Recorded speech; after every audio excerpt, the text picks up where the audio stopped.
आज मैं बात करने वाला हूं प्रेजेंट इंडेफिनिट के बारे में, बहुत ही डिटेल से और बिल्कुल कंप्लीट कॉन्सेप्ट के साथ मैं बताने वाला हूं। तो निश्चित रूप से इस वीडियो को अंत तक देखिएगा और अपने दोस्तों को भी देखने के लिए प्रेरित कीजिएगा। तो देखिए, मैं बात करने वाला हूं आज टेंस की। तो जैसा कि आपको पता है कि टेंस किसे कहते हैं, तो मैंने बताया था कि क्रिया का रूप जो वाक्य में समय बतलाता है टेंस कहलाता है। क्रिया का रूप, द फॉर्म ऑफ वर्ब। हमेशा ध्यान रखिएगा जब कभी टेंस की बात हो तो क्रिया के रूप को अवश्य ध्यान रखिए, क्रिया का रूप ही टेंस है। तो यहां पर मैंने लिखा है कि प्रेजेंट टेंस, पास्ट टेंस और फ्यूचर टेंस। क्योंकि फ्यूचर टेंस को हम लोग फ्यूचर टेंस नहीं मानते हैं, लेकिन चूंकि यूज में ट्रांसलेशन के दृष्टिकोण से रिटेन में हम लोग इस तरह के वाक्यों का प्रयोग करते हैं, इसीलिए पास्ट टेंस के भी प्रत्येक यूज और फ्यूचर टेंस के भी प्रत्येक यूज को हम लोग देखेंगे। तो आज हम बात करने वाले हैं प्रेजेंट इंडेफिनिट की। तो प्रेजेंट इंडेफिनिट को सिंपल प्रेजेंट टेंस भी कहा जाता है। तो सबसे पहले तो प्रेजेंट इंडेफिनिट के नाम को फोकस करते हैं कि नाम प्रेजेंट इंडेफिनिट टेंस क्यों पड़ा, क्या है प्रेजेंट इंडेफिनिट टेंस। तो जैसा कि मैंने बताया अभी, टेंस का मतलब क्या होता है, क्रिया का रूप। तो क्रिया का रूप जो क्या होता है, अनिश्चित होता है, इंडेफिनिट होता है। किस चीज के मामले में इंडेफिनिट होता है, टाइम के मामले में। टेंस जो होता है, समझिए कि टेंस जो है सो यात्रा करता है टाइम के नाव पर। क्योंकि मैंने ध्यान दीजिए, मैंने क्या बोला था, क्रिया का रूप जो वाक्य में समय बताता है। तो टेंस यात्रा करता है किस नाव पर, तो टाइम के नाव पर। तो टाइम के साथ टेंस चलता है, लेकिन दोनों अलग अलग चीज है। तो क्रिया का रूप जो क्या होता है, अनिश्चित होता है, यानी कि समय का निश्चितता इसमें नहीं होती है। और क्रिया का जो रूप होता है वो वर्तमान समय में काम करता है, इसलिए इसको हम कहते हैं प्रेजेंट इंडेफिनिट टेंस। इसी को सिंपल प्रेजेंट टेंस भी कहा जाता है। अब जितनी बातें मैंने कहा है इसको एज ए डिफिनेशन मैंने लिखा है। जितनी बातें भी मैंने बोला है उसको एज ए डिफिनेशन देख लीजिए।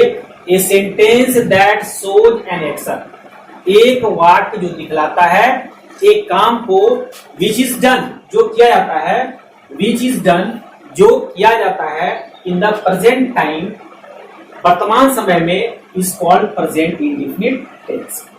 डिफिनेशन जनरली हम लोग देखते हैं कि बुक में डिफिनेशन की चर्चा नहीं होती है, लेकिन किसी भी चीज को यदि आप सही ढंग से जानना है तो उसका परिभाषा जानना जरूरी होता है। यदि परिभाषा हम जानते हैं तो समझिए कि उसके बारे में बहुत हद तक हम कॉन्सेप्ट उसके बारे में हमारा क्लियर होगा। तो जैसा कि मैंने बताया कि प्रेजेंट इंडेफिनिट क्या है, कि एक वाक्य दिखलाता है एक ऐसे काम को जो वर्तमान समय में किया जाता है, इसको हम लोग प्रेजेंट इंडेफिनिट टेंस कहते हैं। इसमें समय का निश्चितता की बात नहीं होती, इसको इंडेफिनिट कहते हैं। ठीक है, तो ये हो गया डेफिनेशन। अब हम बात करते हैं कि प्रेजेंट इंडेफिनिट, मान लिया प्रेजेंट इंडेफिनिट नाम का कोई आदमी आपको मिल गया, उसको पहचाने कैसे। तो पहचानने के लिए उसका पहचान होना चाहिए। मान लीजिए कि कोई व्यक्ति है और यदि उसको हम नहीं कभी देखे हैं, यदि उसके बारे में हमको बताया जाता है कि वो लाल शर्ट, लाल पैंट, लाल टोपी पहना है और वह बाजार में है इस जगह पे, तो वहां पर आप जाकर के उसको आप ला सकते हैं। इसलिए पहचान बहुत जरूरी है। तो यहाँ पर हम बात की है identification of Hindi sentence. Generally present indefinite में हम लोग पढ़ते हैं कि जिस हिंदी वाक्य क्रिया कहते हैं, ता है, ती है, ते है लगा रहे, तो इससे हिंदी वाक्य की पहचान कर पाते हैं, इंग्लिश वाक्य की पहचान हम नहीं कर पाते हैं। तो यहाँ पर हम इसकी बात आगे चर्चा हम करेंगे। तो बहुत ध्यान से देखिएगा, identification of Hindi sentence. Hindi sentence को हम कैसे पहचानते हैं, तो मैंने यहाँ पे लिखा है a Hindi sentence that main verb is in, एक हिंदी वाक्य जिसके मुख्य क्रिया के अंत में, ध्यान दीजिएगा मैं क्या कह रहा हूं, मुख्य क्रिया के अंत में क्या रहेगा, ता है, ती है और ते है लगा। मुख्य क्रिया के अंत में क्या रहेगा, ता है, ती है, ते है लगा रहेगा। ईटीसी इज कंसीडर्ड, तो वह समझा जाता है प्रेजेंट इंडेफिनिट टेंस का वाक्य। जिस हिंदी वाक्य के क्रिया के अंत में ता है, ती है, ते है लगा रहेगा, वह समझा जाता है। कंसीडर माने समझा जाता है, समझा जाता है, क्या समझा जाता है, प्रेजेंट इंडेफिनिट टेंस। तो जब कभी भी यदि आप मिलेगा प्रेजेंट इंडेफिनिट नाम का व्यक्ति, तो आप पहचान जाएंगे। कहने का मतलब प्रेजेंट इंडेफिनिट सेंटेंस कभी भी किसी भी कॉपी में, किताब में मिलेगा तो आप उसको पहचान जाएंगे। उसके क्रिया के मुख्य क्रिया के अंत में क्या लगाना चाहिए, ता है, ती है।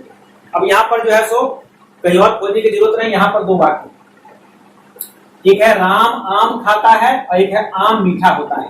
अब बताइए कि इस दोनों वाक्य में से क्या दोनों वाक्य प्रेजेंट इंडिफिनिट के हैं?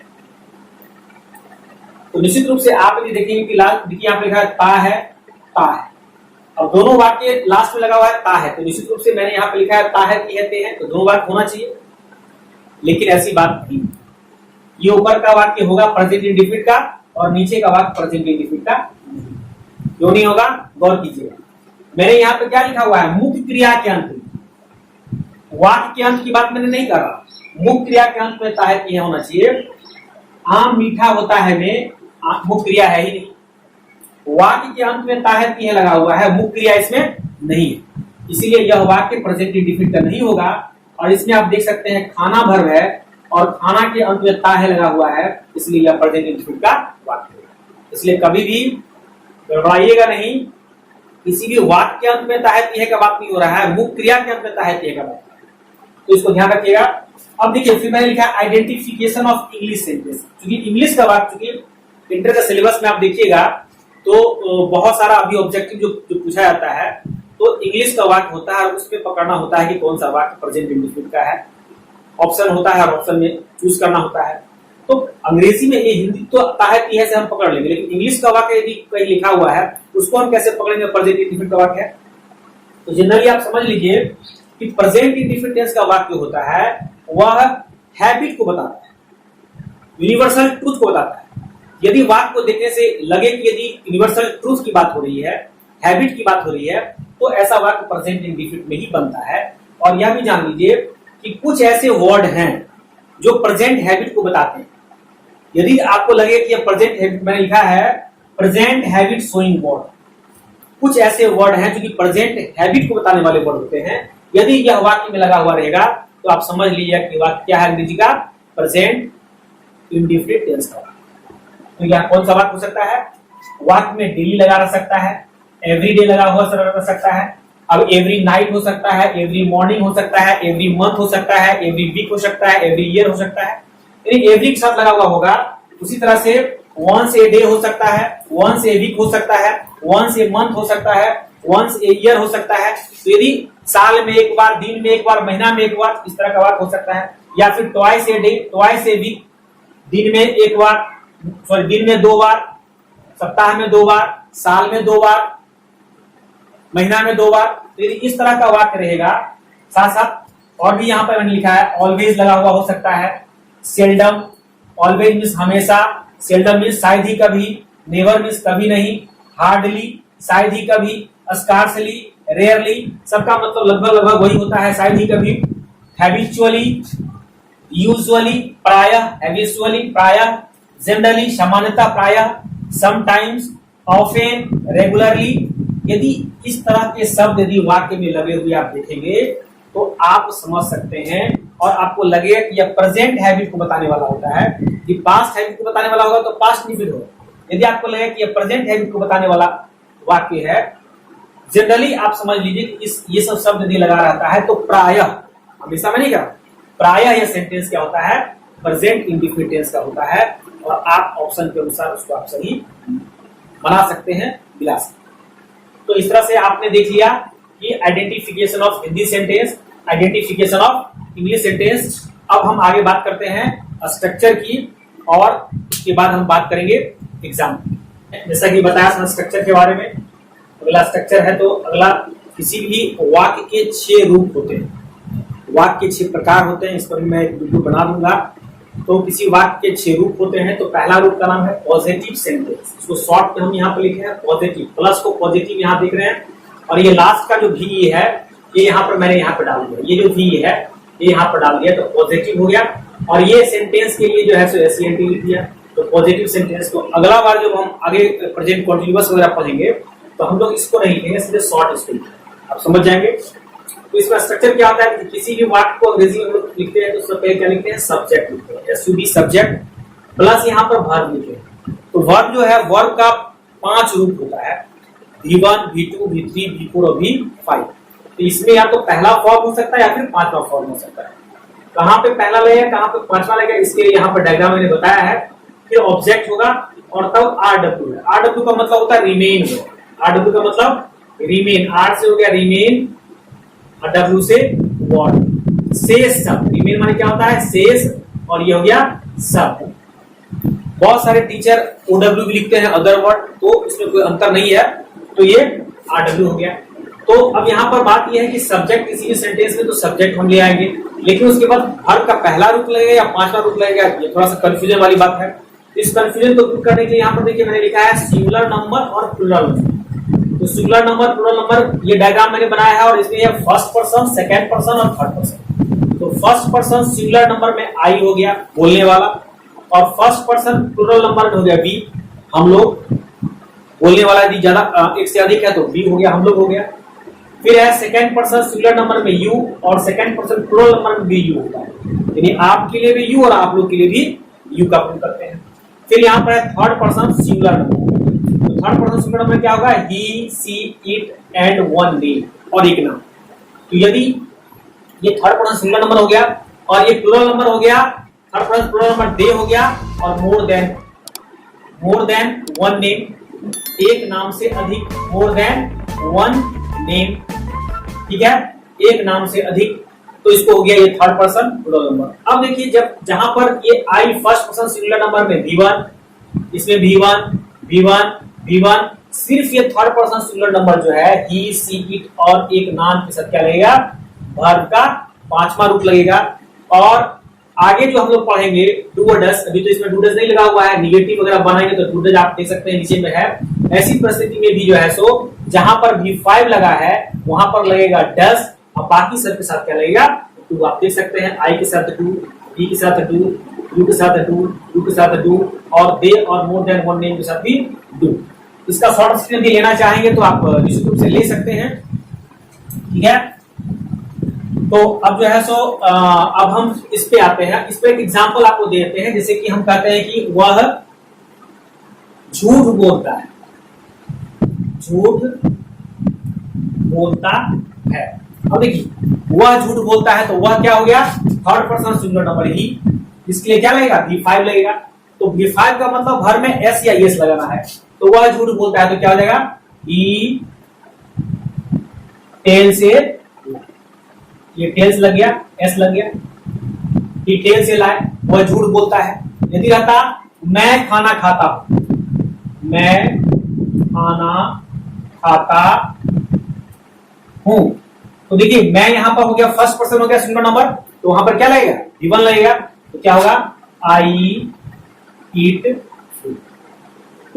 ठीक है। तो ये काफी इजी है, इस स्ट्रक्चर के आधार पर वहां पर एग्जांपल आपने देखा कि कैसे हुआ।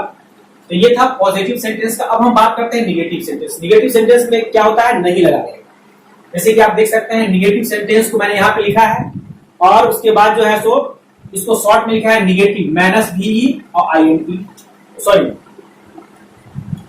सेंटेंस होगा INT का, निगेटिव सेंटेंस SENT। तो निगेटिव सेंटेंस हुआ, तो इस इतना के बदले में सिर्फ निगेटिव सेंटेंस हम आगे से लिखेंगे। तो यहाँ पर क्या लिखा है, subject plus do oblique does plus not plus V1। यहाँ पर देखिए V1 या V5 वाली बात, लेकिन यहाँ पर जैसे ही डू डज आ गया तो हमेशा आपको क्या रहेगा, सब में V1 ही लग रहा है, V1 object plus RW plus full stop. इसमें एग्जांपल लेते हैं, जैसे कि वह गाना नहीं गाता है।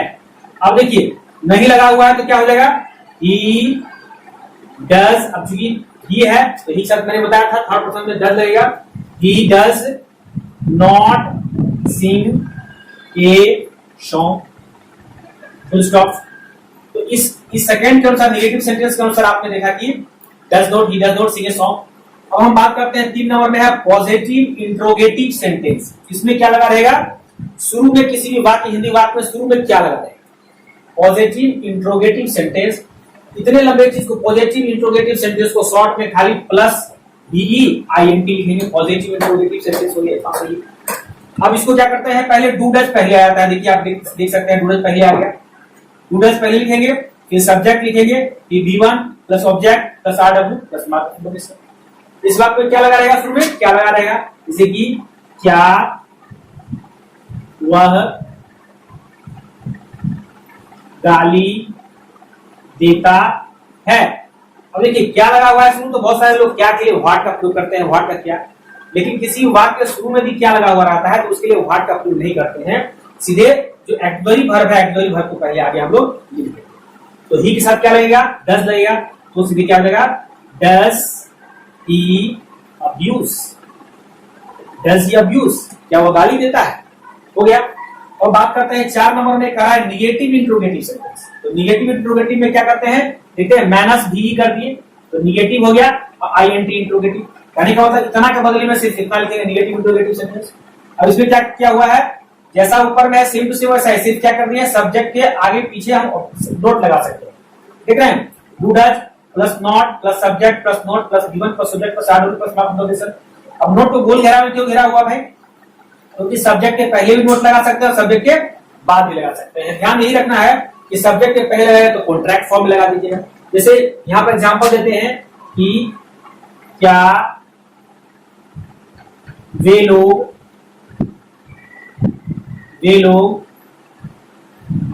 स्कूल नहीं जाते हैं। अब देखिए क्या भी और नहीं भी है, यही हो गया, क्या हो गया, निगेटिव इंट्रोगेटिव। निगेटिव अर्थात नहीं भी है और इंट्रोगेटिव अर्थात क्या है, क्या वे लोग स्कूल नहीं जाते हैं, तो क्या हो जाएगा, do they not go to school, do they not go to school. या नोट को आप पहले भी लगा सकते हैं, ऐसे ही बना सकते हैं, क्या बना सकते हैं, don't they go to school. तो आप दोनों तरह से किसी भी तरह से आप उसको बना सकते हैं, do they go to school या don't they go to school. इस तरह से ये 4 फॉर्म हो गया। अब जो 2 फॉर्म बचा हुआ है उसको मैं बताने का प्रयास करता हूं, तो पार्ट, तो ये एक 5वां जो है वो है positive WH. Positive WH family में आपने देखा कि पहले डब्ल्यूएच वर्ड लिखते हैं, फिर डू या डज लिखते हैं, फिर सब्जेक्ट, फिर गिवन, फिर object plus RW plus mark. कि डब्ल्यूएच वर्ड क्या है, तो डब्ल्यूएच वर्ड क्या है इसको थोड़ा सा जान लीजिए कि यदि वाक्य के बीच में क्या, क्यों, कब, कहां, कैसे, कितना वगैरह वगैरह लगा रहे तो उस वर्ड को हम लोग डब्ल्यूएच वर्ड के अंदर रखते हैं। इसको अंग्रेजी में से कि whom हो गया, where हो गया, why हो गया, when हो गया, whose हो गया, ये वगैरह देखें इसमें WH वर्ड तो सब में WH लगा हुआ है, इसलिए हम लोग कहते हैं WH वर्ड। हु माने कौन, हु माने किसे, वेयर मींस कहां, व्हाई मींस क्यों, व्हेन मींस कब, हुज माने किसका, वेयर मींस कहां हो गया। तो एक ही वर्ड, एक और वर्ड होता है जैसे हाउ है, इसमें WH वर्ड नहीं होती हुई WH वर्ड का ही, WH फैमिली का ही सदस्य होता है।